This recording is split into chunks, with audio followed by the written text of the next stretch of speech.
Do you want to be able to have unlimited or basically unlimited melons and pumpkins for your survival world, or maybe you play on an SMP?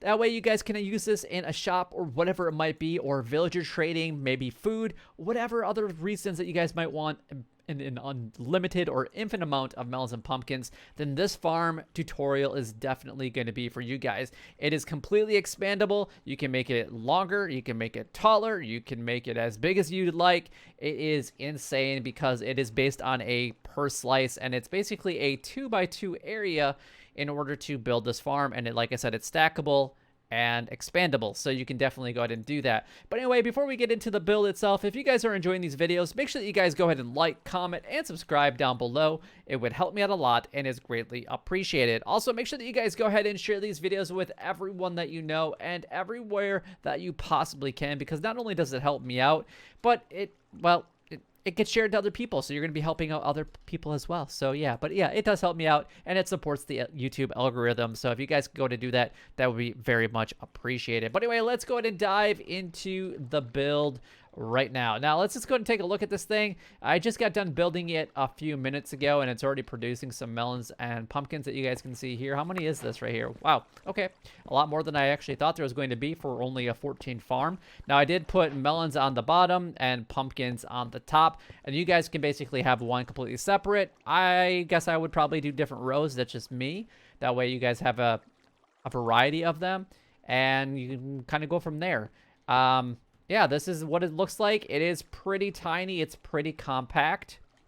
And I'm going to show you exactly what you guys need in order to build it. So we have everything that's going to be in this chest right here. This is the items per slice. And what I mean by a per slice on this is it's a 2x2 area. So like this area right here. So this 4 segment and then this back. So it's 2 wide, 3 deep is what you guys are going to need to be able to per slice. And then if you want to be able to put that glass wall in front, technically it's a 5 long and then a spot for your items to basically fall down below. You're going to need some type a full block light source. So jack-o'-lantern, sea lantern, glowstone, shroom lights, one of these will work. I'm guessing you probably could use like a lantern or even an end rod, but I guess I'm not going to try it, but you could use one of these. Any of these will work. Melons and pumpkins, of course, the seeds. I recommend some glass. This is obviously not per slice. And then obviously you're going to need a hoe in order to basically till the land that you're going to be working with. So this is everything that you guys are going to need per slice right here. So 1 bucket of water. You're going to need 1 light. So of any of these, one of these. 2 dirt, observer, piston, redstone, things like that. Let's go and break this. And let's go ahead and get started. So the first thing that you're going to do is you're actually going to dig basically a 2 wide like this, and however long you want to be able to build the farm. So if that's as far as you want to be able to build it, perfect. What you're going to want to do in the front of it is actually go ahead and put dirt all the way along the front. And now what you're going to do is you're going to grab whatever light source that you want or whatever you have the most of, and you're going to go every other. Now that you got every other in there, all we're going to do is fill in the empty spots with water. And now with the water, what you're going to do is the observer is actually going to be facing the other way. So it's going to be actually facing something like that. So what you're going to want to do is on top of the sea lanterns, you're going to be putting, or whatever your block is of choice for your light, you're going to be putting in your piston. And then you can go behind it, face the other way. And you're going to go ahead and put your observers. Wow, I'm struggling very much apparently. There you go. And then you're going to go ahead and put your full block or one of your full blocks right behind it. Each of those observers. And then you're going to go ahead and put a redstone dust in each of those. And then in front of the observer, this is where you guys want to be able to till. Let's go ahead and do that. And then you're going to plant whatever you're going to be planting. Perfect. And that's all there is for that one level. Now, in order to make it dual level, what you're going to want to do is on this one right here, you're going to go up and you're going to basically be putting another row of your dirt right here on top of it. And then what you're going to be doing is the exact same thing with your sea lantern. So that's going to go on top of your pistons. And then basically everywhere else, you're going to want to surround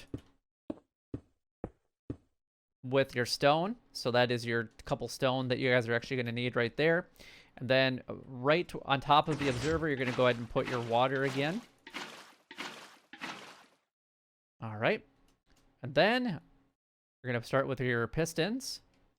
Let's go ahead and do piston. And it's going to be on top of the sea lanterns, just like that. Oh, then we got to go on the other side.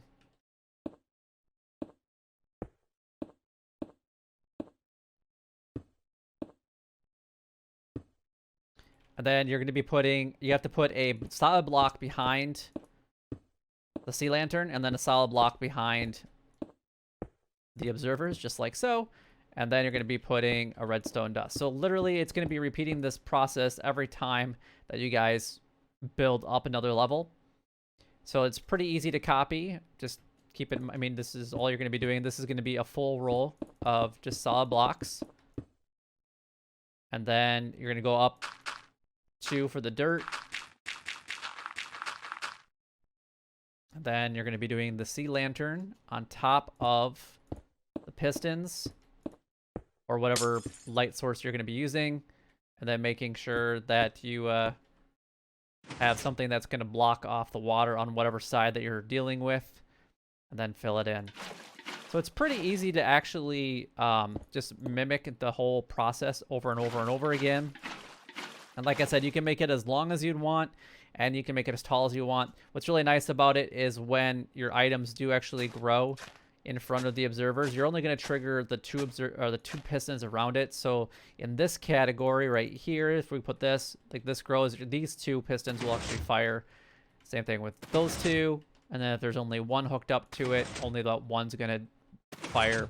So it's actually pretty nice and compact. So you're not going to have to worry about thousands of pistons going ahead and spitting it out and working all the time for when you don't really need them to be working at all. Now, again, if you want to grow this up, you're just going to be putting the pistons on top of whatever your light source is, just like that. And then you're going to be coming around to the back side, putting in your pistons or your observers facing the other way so that they are actually observing the plant growing. And then a solid block.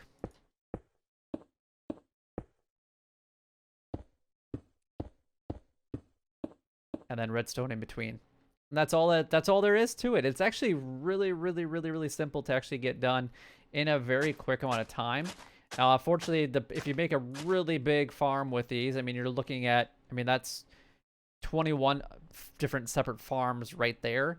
So that's going to be, it's going to add up to a lot of pistons and a lot of observers, a lot of individual like water during this entire build. So it's going to add up quite fast for the resources that you guys are going to need in order to build a big farm for this. But that's pretty typical of any melon and pumpkin farm. And once it actually is fully grown, then it will start producing quite a bit. I mean, typically the one that I've always done has been in a pretty small area instead of long like this. It's been more of like in a 9x9 square. It produces actually a pretty good amount, but this actually produces just about the same. The only difference between this one and the one that I normally design is there's a little bit more water in it, and there's a little bit more light that's required. Now, you don't have to put a light source in between each one, but if it is super dark out, making sure that it's well lit. Otherwise, some of these plants won't grow if it's not light enough out. Like if you have this inside of a building or just inside of like a hole somewhere, or if it's an underground base or whatever it might be, having that light is going to be very key. Otherwise, just things are not going to be growing. And this is the only way that you can do it with having things so compact like this. So just keep that in mind. Light sources can go out about 4, just pretty much like the water can as well. So making sure that they're nice and saturated with water and well lit is very essential to the build. Now, at this point in time, all you need to do is grab your glass, and you're going to be coming out past 1, wherever the edge of the farm is going to be at. And then you're going to be going up at least one above it, so, or the same height as the actual farm. So you would basically just do this along the entire front. And then build this up. Just like that. And then come across the bottom.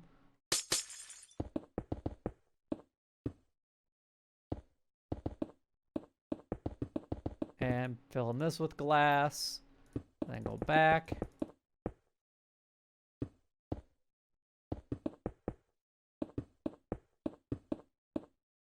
And there we go. Now at the very bottom here, you just have to dig this out in front of the dirt. Go ahead and put a water bucket there. And a water bucket there. And wherever they kind of meet at. So right about here. We're going to go ahead and build out a little bit. And then this is where you'd put in your collection system for the different items that you're needing to collect. So that's pretty simple. So not too bad. It's actually very, very, very simple to build. I hope that makes it easier for you guys to go ahead and have a really productive melon and pumpkin farm. Obviously, right now we're not getting any. And then if you do want to make it just, you know, start out so that it grows right away, all you have to do is grab some bone meal and then go ahead and meal this up. That way you guys get the full plants, and then that way things will actually start to be producing as quick as possible for you. So that way you don't necessarily have to wait. But obviously, if you don't have the bone meal, then you're just going to have to wait for it to grow, and it will take a little bit of time for that to actually happen. It's up to you and what you need it to have done, and how much time and energy and how much bone meal you really have. But anyway, hopefully that does help you guys out, and if it does, you know what to do. Like, comment, and subscribe down below. It would help me out a lot and is greatly appreciated. But if you guys do have any questions regarding this farm or anything else that I've done here on the channel, make sure that you guys go ahead and leave that comment down below so that I can do my best to help you guys out. But until next time, YouTube, you guys keep doing what you're doing because you're already doing it, and you guys stay gaming.